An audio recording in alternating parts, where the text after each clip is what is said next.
One and all, I am Sujata Dowri, working as Assistant Professor in SGM College Karat. Today, from BSc third year, first topic, that is univariate continuous probability distribution, we will see log normal distribution. This is my third lecture of log normal distribution.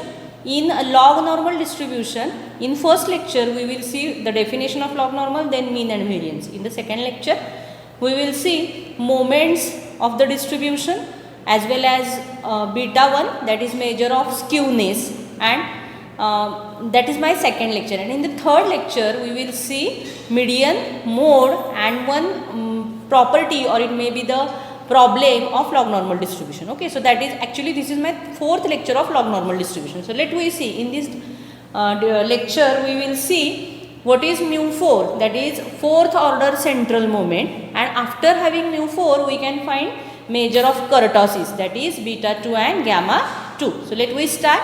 For finding mu4, the formula for mu4 is mu4 dash minus 4 mu3 dash mu1 dash plus 6 mu2 dash mu1 dash square minus 3 mu1 dash raised to 4. So this is the formula for mu4. So to put the values over here, I will have the values as mu1 dash is equal to e raised to mu plus half sigma square, mu2 is equal to e raised to 2 mu plus 2 sigma square, mu3 is e raised to 3 mu plus 9 divided by 2 sigma square, and mu4 dash is equal to e raised to 4 mu plus 8 sigma square. So these are the values which I required to find mu4. So let me put the values.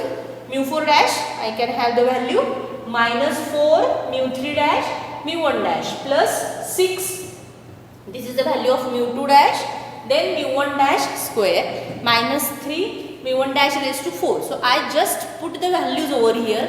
I doesn't have any simplification. So in next step we simplify as, see, the first term as it is, that is e raised to 4 mu plus 8 sigma square as it is, minus 4. Then I have the simplification of these two terms as e raised to 3 mu and e raised to mu. So it comes as e raised to 4 mu. 4 mu and 9 divided by 2 sigma square. See, the terms are 9 divided by 2 sigma square plus half sigma square. So what it comes? 9 by 2 plus half. That means it is 10 by 2, and that means 10 by 2 is 5. That means it comes as 5 sigma square. So over here it is 5 sigma square. Okay. Plus the next term is 6. Then again I have the addition of these two. 2 mu, and over here since the square term is there, it comes as again 2 mu. So 2 mu plus 2 mu, it comes as 4 mu. And the next term is 2 sigma square, and this is half sigma square raised to 2. That means it is 2 divided by 2 sigma square, means it is sigma square, comes as sigma square. So sigma square plus 2 sigma square, it comes as 3 sigma square. So over here it is plus 3 sigma square minus 3. I have the terms as e raised to, since over here raised to 4th power is there, hence we get e raised to 4 mu plus 2 sigma square. So these are the simplification steps which I have already. Okay. Now let me find, see, I can have the common term out of these. Out of these, we know that this is my common term. So I have the common term as e raised to 4 mu plus 2 sigma square. In the bracket now I have the simplified terms as, see, e raised to 4 mu is there, then out of 8 sigma square, over here I have 2 sigma square. So remaining term is in the bracket. So what is the remaining term? Remaining term is a 6 sigma square. Okay. Minus 4 e raised to, what is the remaining term? 2 sigma square and 5 sigma square. So it is 3 sigma square plus 6 e raised to 2 sigma square and 3 sigma square, hence it is only the term remaining is 6 sigma square minus 3. Okay. Now this is the simplified term. Again, to simplify these terms, we need to write e raised to sigma square is equal to x in this equation. Okay. So what we get over here? So we get, see, in, I can have the equation as, okay, so I can put the values as, see, e raised to 4 mu as it is, and e raised to 2 sigma square. So e raised to 2 sigma square, that means I can have e raised to sigma square raised to 2. That means it comes as x square. So it is x square. So e raised to 4 mu into e raised to 2 sigma square can be transferred to e raised to 4 mu x square. Okay. Now in the bracketed term I have e raised to 6 sigma square. So that means it is e raised to sigma square raised to power 6. So raised to power 6 means x raised to power 6. So x raised to power 6 minus 4, this is nothing but x raised to power 3 plus 6. The next term will be x and minus 3. Okay. So now we need to simplify this term. I need to simplify this term. So how I simplify it?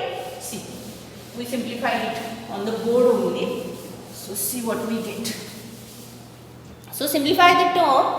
I consider the terms as, see, I consider the term, two terms, that is, again I divide this for our simplification purpose. I can divide this as x raised to 6 minus, I can divide 4x cube as minus x cube minus 3x cube. Okay. So it can be written as minus x cube minus 3x cube. That means it is 4x cube. Okay. Again 6x is divided as 3x plus 3x minus 3.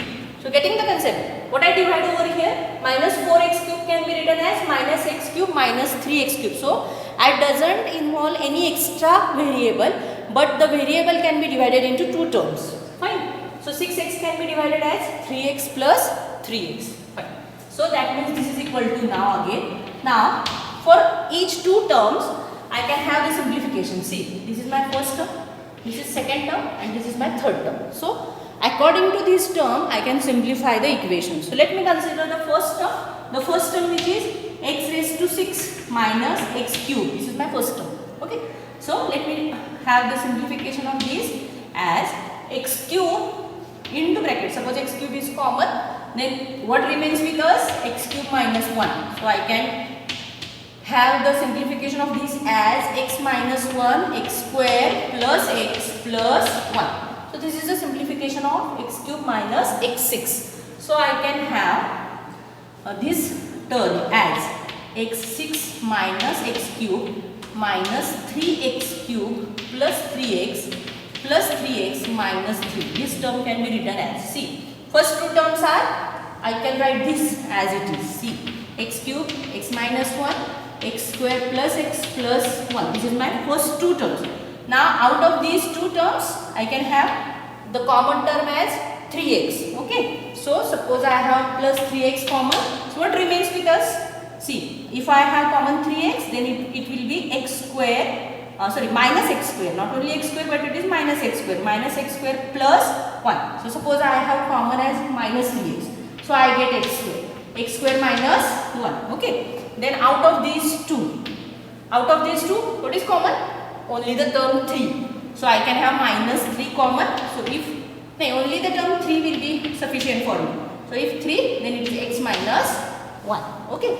So out of this now, out of this whole term, what is common? X minus 1, and over here also x minus 1 will be common. So what remains with us? X minus 1 common. Then in the bracket I have x cube, x square plus x plus 1 minus 3x, x plus 1 and plus 3. So that is the simplification of first step. Okay. Now see, my mu4 is this. Out of these, I will consider only the bracketed term. No, I doesn't consider these two terms in any these subsequent equations. So let me consider now the only bracketed term, that is this term. So I get again the simplification of this as x cube minus x6 minus 3x cube plus 3x plus 3x minus 3 can be simplified as x minus 1. In the bracket, now I can take again the square terms. That is, I can multiply the bracketed terms by the outside terms. So this comes as x raised to 5u. Okay, x raised to 5u plus x cube into x. That is, it is x raised to 4 plus x cube. Okay. Then I have this terms as minus 3x square. Okay.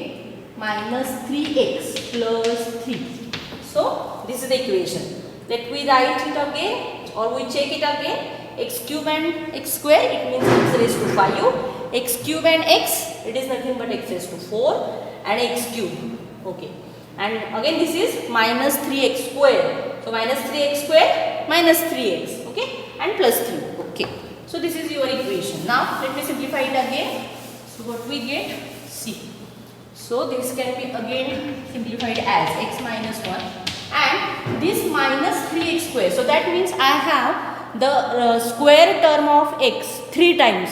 So I can divide these 3 terms as, see, how I divide? x5, since I have minus x3 x cube, okay. So minus x square, first term is there, okay. Now x square minus x raised to 4 minus x square, second x square term is there, and x cube minus x square, that is third x square term. So all the 3 terms are here, getting the term. So this term vanishes, minus 3x plus 3. Okay, now I can simplify this term again. So what is the simplification? Now from each and every 2 terms, that is this one, then this one and last these terms, I can have the simplification part. So what is common between these? x3, then x square minus 1. Okay, out of this I have x square, then I have x square minus 1. Out of this, what is common? Plus x square, I have x minus 1, and last from out of last term I have minus 3, hence it is x minus 1. Okay, so x minus 1, then x cube, and I have x minus 1, x plus 1, plus x square, x minus 1, x plus 1, plus x square, x minus 1, and minus 3, x minus 1. Okay, just I can simplify x square minus 1 as x minus 1, x plus 1 over here. Okay, so what is common again? X minus 1, x minus 1, x minus 1 and x minus 1. So let me have x minus 1 bracket square, and in the bracket again I have these 2 terms. So I simply multiply the terms. So I get this as x raised to 4 plus x cube. Okay, plus again I can multiply these 2 terms. So what I get? X raised to 3 plus x square. Okay, and the next term will be x square only, and in the last term I have only minus 3. Fine. Okay, now this comes as, so I can simplify this again as, see, x raised to 4. I have 2 square terms. That means it is 2x raised to 2 minus 3. That is the only simplification. No, I have x raised to 3 terms, also 2 terms are there. So 2x cube plus 2x square minus 3. So this is the final simplification of my this term which I have in the mu 4. Okay, so let me write mu 4 again. So what is mu 4 over here? I have the value of mu 4 as e raised to 4 mu x square, and bracketed term is there. The answer for bracketed term is this. So x minus 1 square, then x raised to 4 plus 2x cube plus 2x square minus 3. This is my final value for mu 4. Now by using this mu 4, I can find measure of kurtosis as beta 2 and gamma 2. So by using your previous knowledge, what is the formula for beta 2? You know the formula for beta 2. That is the measure of kurtosis, which can be also called as Karl Pearson's measure of kurtosis. So in FYBSc and SYBSc also you have the formula. What is the formula? You know the formula. Let me tell it. Beta 2, that is equal to mu 4 divided by mu 2 square. So I can write the formula, or I put the values as e raised to 4 mu plus x square, okay, right, e raised to 4 mu x square, x minus 1 square, x raised to 4 plus 2x square plus 2x cube plus 2x square minus 3 whole divided by mu 2 square. The value for mu 2 square is e raised to 4 mu x square x minus 1 square. This is the value for mu 2. Okay, so what we get now? The answer for this, that is beta 2, is simply x raised to 4 plus 2x cube plus 2x square minus 3. So this is my beta. From this knowledge I can find gamma 2. The formula for gamma 2 is equal to beta 2 minus 3. So beta 2 minus 3 it comes as x4 plus 2x cube plus 2x square minus 6. Since this is greater than 0, we can say that, what do we say? What is the result out of this? See, if it is greater than 0, then we say that our distribution is leptokurtic. Our distribution is leptokurtic. Fine. So that is my beta 2. Now let me have one example of same, that is, suppose a random variable x has, from the log normal distribution only, this is the last example of log normal distribution. Suppose I have fx as, fx is equal to 1 divided by root 2 pi x e raised to minus half log of x bracket square, the range of x is 0 to infinity, is equal to 0 otherwise. Then I need to find mean and variance of this. I need to find mean and variance of this. This is nothing but the range or the distribution of x is log normal distribution with parameter 0, 1. That is, it is standard log normal distribution. Okay. So let me have the mean as the mean of x. Since I know actually, you know what is mean. So over here I cannot directly find the value of mean. I only put the values of mean and variance. See, suppose the mean of log normal. Suppose I have x follows log normal distribution with parameter mu, sigma square. Then what is mean? Expectation of x is e raised to mu plus half sigma square. Now simply I can put, if mu is equal to 0 and sigma is equal to 1, what I get? Expectation of x is equal to e raised to half. Okay, so that is the mean of this distribution. But if in exam you have this problem, then you need to solve it. I will told over here the answers. Now by using our expectation of x of original log normal distribution, you may have the answer of this problem. Okay, that is, you have solved the problem. Okay, and I will check it. Fine. So this is the answer actually. Expectation of x is e raised to half. And what is the formula for or answer for variance? Let me have the answer for variance as, so variance of x is e raised to 2 mu plus sigma square in the bracket e raised to sigma square minus 1. Over here again I can put the same value, that is mu 0 and sigma is equal to 1. Hence variance of x is, what is variance? See, e raised to 2 mu plus sigma, mu 0 and sigma 1, that means it is only e, and in the bracket again I have e minus 1, so that is e square minus e, or you may simply have e into e minus 1. Getting the concept? So that is mean and variance of log normal distribution with parameters 0 and 1. So this is my last example of log normal distribution. So in the log normal distribution, the concepts, all the concepts you are seen, that is definition, mean, variance, moments, measure of skewness, measure of kurtosis, then median, mode. All these concepts are done in my 4 lectures. So you may go through the 4 lectures so that you get the log normal distribution. Thank you.